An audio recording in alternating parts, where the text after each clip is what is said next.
So ladies and gentlemen, give a big applause for the next main platform, the big guy, Mr. Gerald Sachs!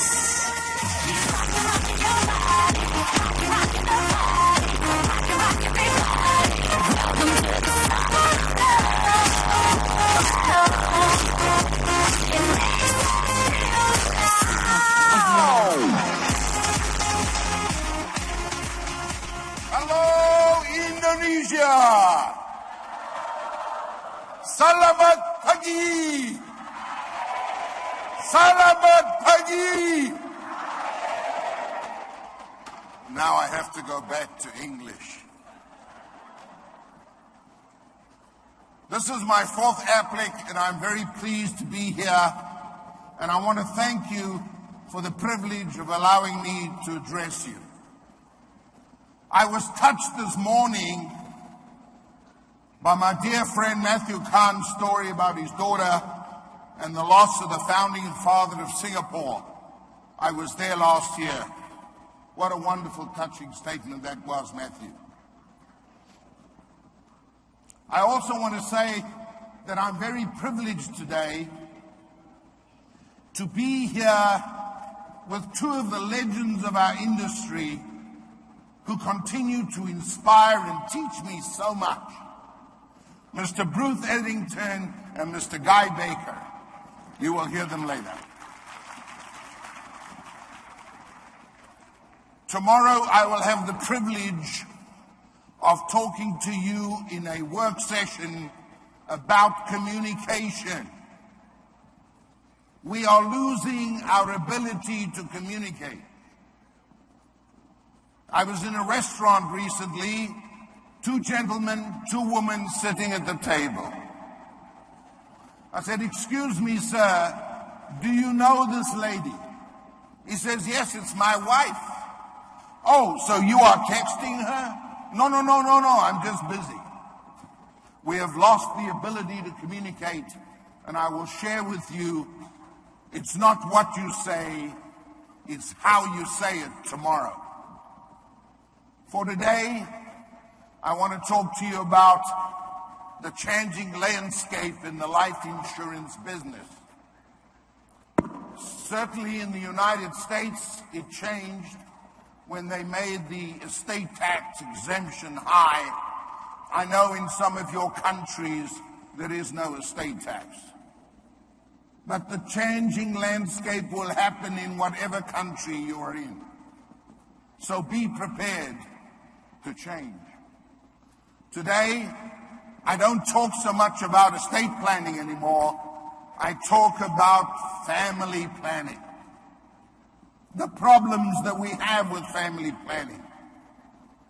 Samuel Young gave a fantastic presentation. Thank you very much, sir. So let's see if we can share a few ideas in the few minutes that I have with you today. In the United States, we have many celebrities who have made mistakes. You would think that if you were a celebrity with millions and millions and millions of dollars, you would not make mistakes. You have good lawyers, you have good accountants, you have good advisors. These people made terrible mistakes. So I just want to show you a few because you can find them in your own country. You can find them in your own newspaper, and you can show it to your clients. I show this to my clients. You remember this guy? Michael Jackson. Thriller. What a success. He died. $1 billion. $140 million a year. And he still has about 100 songs that have not yet been released. In the United States, he left his estate to his three youngest children in trust. At least that was good. But he made a mistake. They made a mistake in the valuation, so the government punished them with a $500 million estate tax and a 40% penalty. It doesn't apply to you in your country, but the idea is the same. Find the celebrities that have made mistakes and say to your clients, I don't want you to have the same mistake problem. All right, you remember this guy? Seymour Hoffman, Oscar winner. Look at his problem. $35 million estate. He had a girlfriend for 23 years. He had 3 children with his girlfriend. But his will was written 3 years before the children were born. 2 of his children. So he left his entire estate to his girlfriend. In the United States, that's a big punishment because of the tax. Sometimes I'll ask a customer, if you don't think you're paying enough tax, I can help you pay more. So here's what happened. He made a mistake, no family planning. And lastly, the Australian, Heath Ledger, died tragically from an overdose. Look what happened. He left his entire estate to his parents and his sister, not his wife and not his children. What a war that is. So I show these mistakes to my very rich clients. Let's have a look at something else now. Think outside the box. Think of wealth family strategies. Think of what you can do to advise your families on how to better their life for themselves and their children or grandchildren. I'll deal with some of that today. First, let me talk about family business. Samuel mentioned about the family business and buy-sell agreements. I want to show you a tragic case that happened to me 2 years ago. They had a buy-sell agreement. They had life insurance, $4 million on each of the 3 brothers. They had $700,000 in cash. They were paying $70,000 a year in premium. The oldest brother said, I'm sick and tired of paying the premium. Why don't we take the cash, cancel the policy, and run away? They did. But something tragic happened. He died the next year. And now his 2 brothers have to pay $27,000 a month to his widow. What a crisis for 5, 6, 7 years. So now they wanted to buy life insurance and start all over again. And I had to convince the brothers, the last one of you that is standing is the one that has to pay everybody. So you better buy the life insurance. Blended families. We have a lot of blended families in America. Unfortunately, the divorce rate is high. So what happens if you have a blended family? Well, you have a second marriage.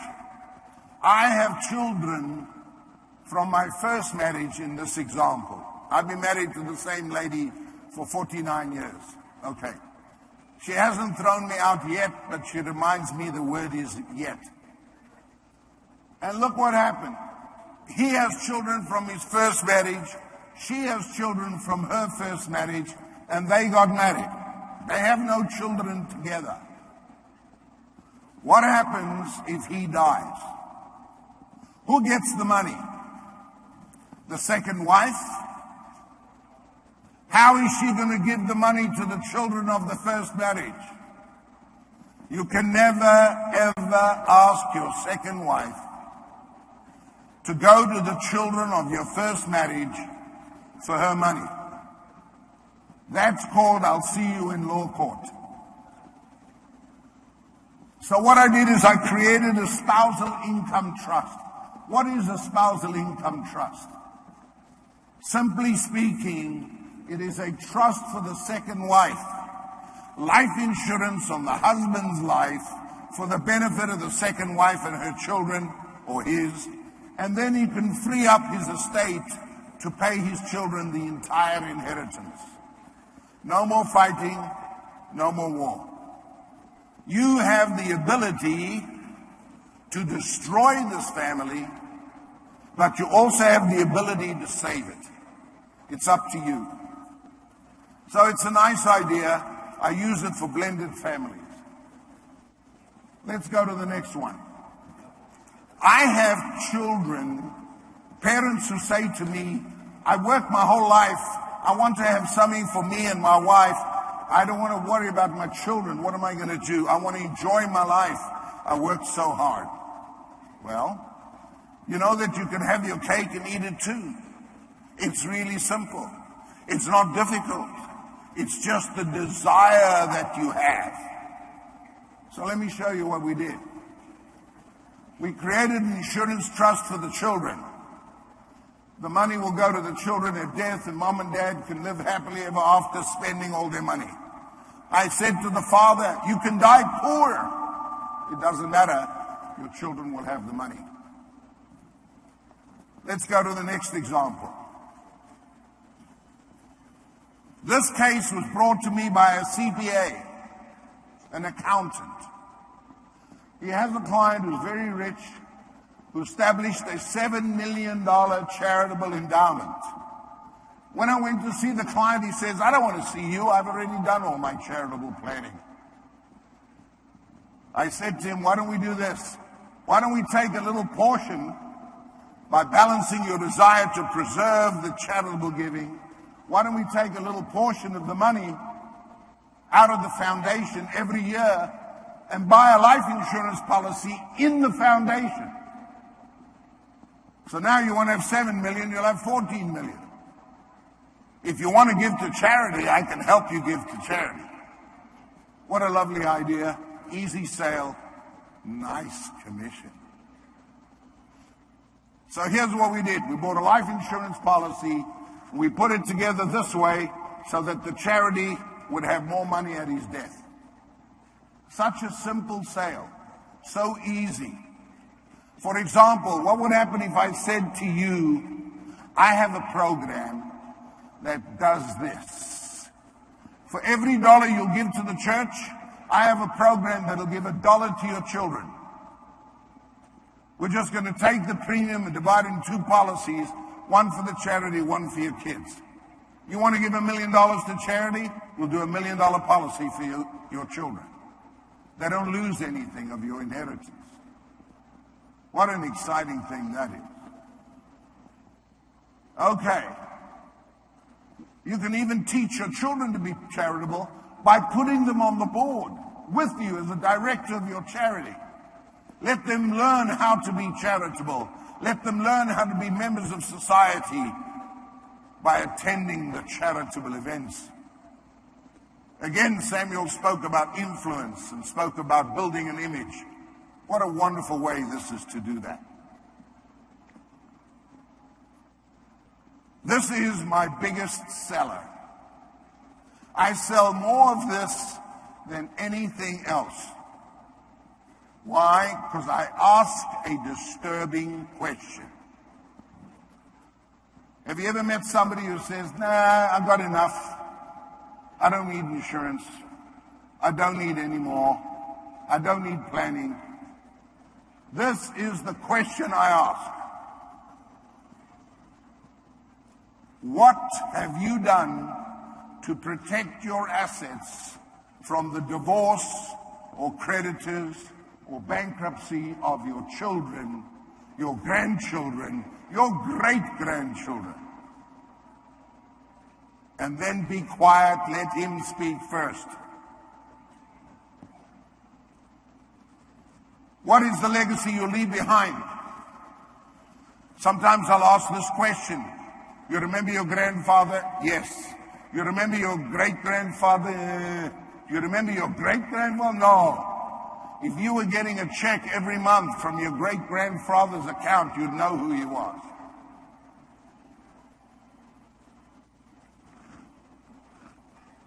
If you spent your life building your business and you spent your life working so hard, why would you not want to share that with your children and grandchildren and great-grandchildren?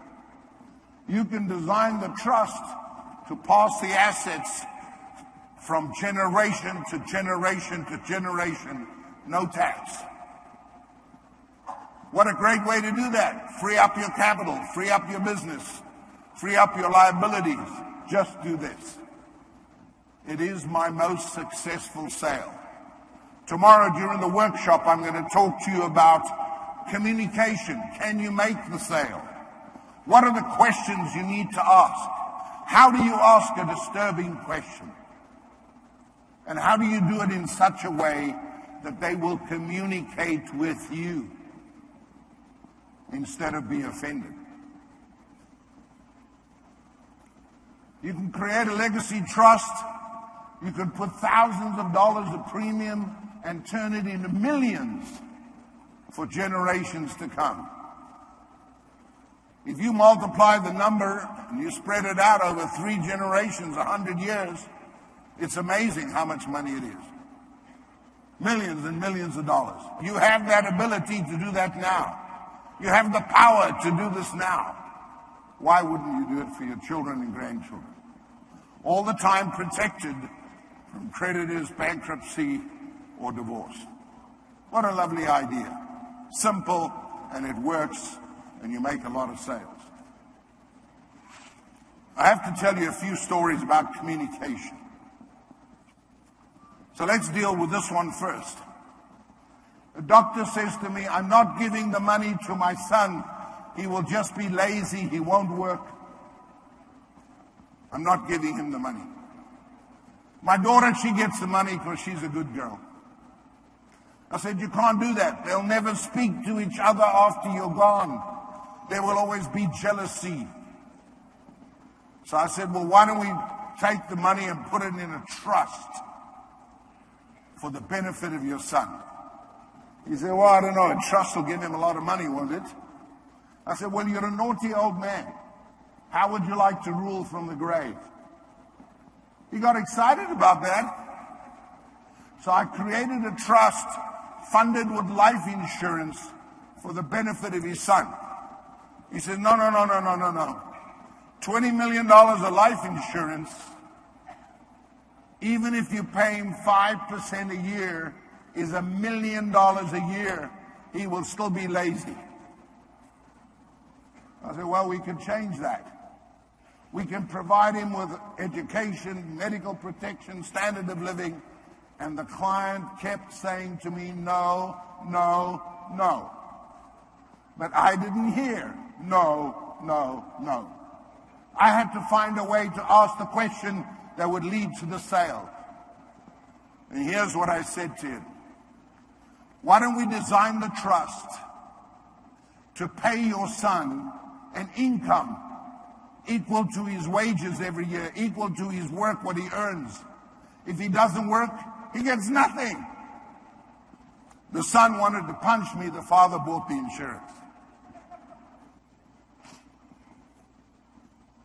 What can you take away from this? I'll give you another example about communication.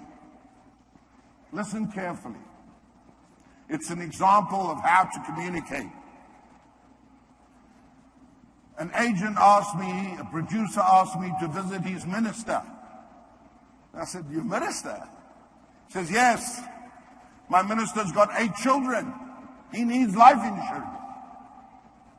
Okay, we went to the house, children everywhere. I sat down with the minister and I said to him, sir, you need life insurance. And he looks at me and he says, no, I don't. God will provide. How do you answer this question? I sat in silence for a few seconds, and then I looked at the minister straight in the eye and I said to him, who do you think sent me?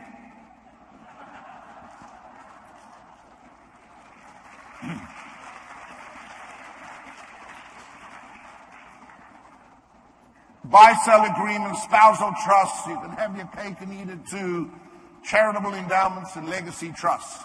These are simple. These are not complicated.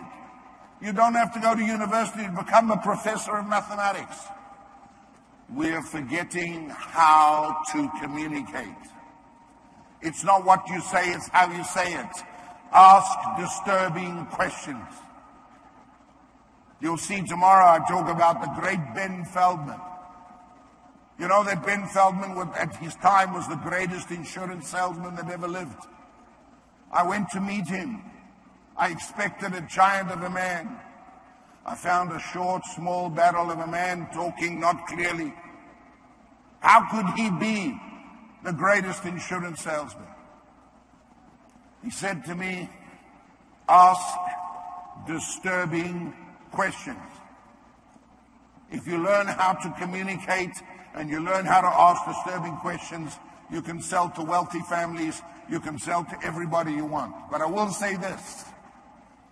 If you want to be poor, sell to poor people.